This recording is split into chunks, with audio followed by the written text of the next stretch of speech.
सोचिए, क्या 2500 साल पुराने किसी ग्रंथ में हमारे भविष्य का कोई राज छिपा हो सकता है। आज हम एक ऐसे ही एक रहस्यमयी कोड की पड़ताल करने वाले हैं। क्या पता ये हमारे आने वाले कल के बारे में कुछ बता दे। चलिए देखते हैं।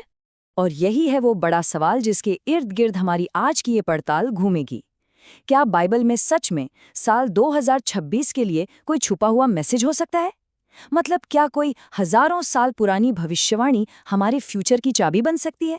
आइए इस पहेली की परतों को एक एक करके खोलते हैं। तो हमारी ये जो खोज है ना, ये हमें सीधे ले जाती है दानियल की किताब में। अब ये किताब भविष्यवाणियों के लिए काफी मशहूर है, लेकिन हम पूरी किताब की बात नहीं करेंगे। हमारा पूरा फोकस सिर्फ एक आयत, एक वर्स पर होगा, क्योंकि माना ये जाता है कि सारा राज वहीं छिपा हुआ है। और ये रहा वो वर्स, दानियल 9:26। अब अगर इसे ऊपर ऊपर से पढ़ें तो ये मसीहा की मृत्यु के बारे में बताता है। सीधा साधा लगता है, लेकिन इस थ्योरी के मुताबिक इसके शब्दों के नीचे एक बहुत गहरा राज दफन है। तो इस कोड को क्रैक करने के लिए हमें शब्दों के मतलब से आगे जाना होगा।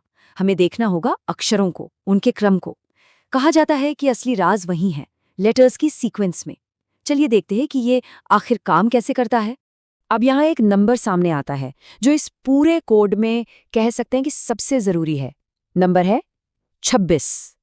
अब ये नंबर इतना खास क्यों है उस पर हम आएंगे, पर अभी के लिए बस इसे दिमाग में रखिए। ये नंबर इस पूरे रहस्य को खोलने की पहली चाबी है।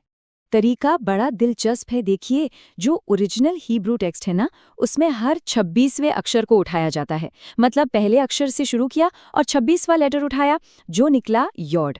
फिर वहां से आगे गिना और अगला 26वां लेटर उठाया, वो था शिन। फिर इसी तरह वाव और आखिर में आई। और जब इन 4 अक्षरों यॉड, शिन, वाव, आइन को एक साथ रखा जाता है तो एक नाम बनता है यशुआ। ये यीशु का हिब्रू नाम है, जिसका मतलब होता है उद्धारकर्ता। तो सोचिए, जिस वर्ष में मसीहा की मृत्यु की भविष्यवाणी है, उसी में हर 26वें अक्षर से उनका नाम छिपा हुआ है। तो यहाँ पर एक बहुत बड़ा सवाल खड़ा होता है, आखिर ये 26 का गैप ही क्यों? क्यों नहीं 25 या 27? क्या ये बस रैंडमली चुन लिया गया नंबर है, या फिर इसका कोई बहुत गहरा मतलब है? तो चलिए अब इस 26 नंबर के रहस्य में थोड़ा और गहरा उतरते हैं। इस थ्योरी के मुताबिक ये कोई मामूली नंबर नहीं है। इसे एक तरह का डिवाइन सिग्नेचर, एक दिव्य हस्ताक्षर माना जाता है। देखिए, हिब्रू में ना हर अक्षर की एक न्यूमेरिकल वैल्यू होती है, एक संख्या होती है। और परमेश्वर का जो सबसे पवित्र नाम है YHWH, वो 4 अक्षरों से बना है। जब उन अक्षरों की वैल्यू को जोड़ा जाता है तो टोटल आता है 26। इसीलिए 26 को एक तरह का डिवाइन फिंगरप्रिंट माना जाता है। और इस नंबर की खूबसूरती देखिए।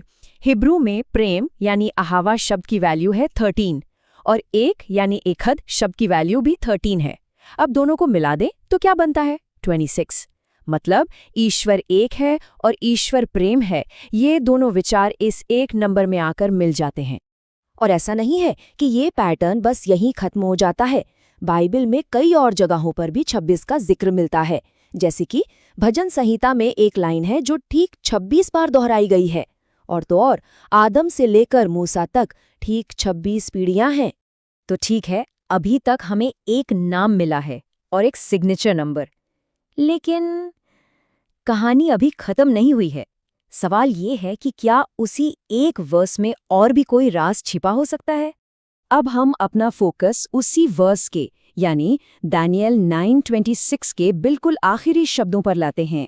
माना ये जाता है कि यहाँ एक और कोड है जो एक अलग ही तरीके से काम करता है।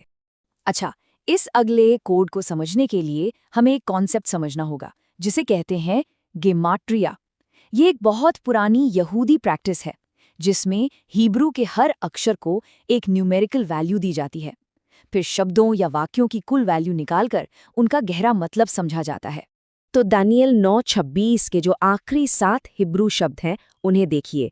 गमाट्रिया का इस्तेमाल करके हर शब्द को एक न्यूमेरिकल वैल्यू दी गई है। लेकिन ये अलग अलग नंबर्स उतने ज़रूरी नहीं है जितना कि इन सब का टोटल। और जब उन 7 शब्दों की न्यूमेरिकल वैल्यूज़ को जोड़ा जाता है तो हमें एक बहुत ही खास नंबर मिलता है, 2520। अब ये नंबर सिर्फ एक इत्तेफाक नहीं हो सकता। तो 2520 ये नंबर इतना जरूरी क्यों है? क्या ये बस एक रैंडम नंबर है? बिल्कुल नहीं। ये नंबर एक और बहुत बड़ी बाइबल की भविष्यवाणी से सीधा जुड़ा हुआ है। बाइबल में एक 7 साल के समय की भविष्यवाणी है जिसे क्लेश काल या ट्रिब्यूलेशन पीरियड कहते हैं। अब अगर एक खास भविष्यवाणी वाले कैलेंडर को देखें जिसमें एक साल 360 दिन का होता है, तो 7 साल में कितने दिन हुए? ठीक 2520 दिन। मतलब उस वर्ष के आखिरी शब्दों का टोटल क्लेश काल के दिनों की एकदम सटीक संख्या है। तो चलिए अब इन सारी कड़ियों को एक साथ जोड़ते हैं। हमारे पास एक छिपा हुआ नाम है, एक डिवाइन सिग्नेचर है और एक भविष्यवाणी के दिनों का टोटल है। और ये सारे सुराग जब एक साथ आते हैं तो एक खास साल की तरफ इशारा करते हैं, 2026। तो अगर इसे संक्षेप में देखें तो पूरी बात यह है, दानियल 9:26 में यीशुआ का नाम 26 के गैप पर छिपा है। 26 परमेश्वर के नाम का नंबर यानी उनका सिग्नेचर है। उसी वर्ष के आखिरी शब्दों का टोटल 2520 है जो क्लेश काल के दिन है। और ये सारी चीजें मिलकर 2026 की तरफ इशारा कर रही हैं। अब यहाँ एक बात साफ समझनी बहुत जरूरी है। ये कोई तारीख तय करने वाली भविष्यवाणी नहीं है, क्योंकि बाइबल खुद कहती है कि वो दिन और वो घड़ी कोई नहीं जानता। इसे बस एक इशारा, एक संकेत के तौर पर देखा जाता है कि हमें समय के संकेतों पर ध्यान देना चाहिए और तैयार रहना चाहिए। तो आखिर में सवाल बस यही रह जाता है, क्या ये वाकई किसी पुराने ग्रंथ में बुना गया एक दिव्य पैटर्न है या फिर ये सिर्फ इत्तेफाकों की एक लंबी लड़ी है? ये एक बहुत ही दिलचस्प संकेत तो है, इसमें कोई शक नहीं, लेकिन इसका असली मतलब क्या है ये फैसला तो हर किसी को खुद ही करना होगा। Jesus coming soon, so be prepared.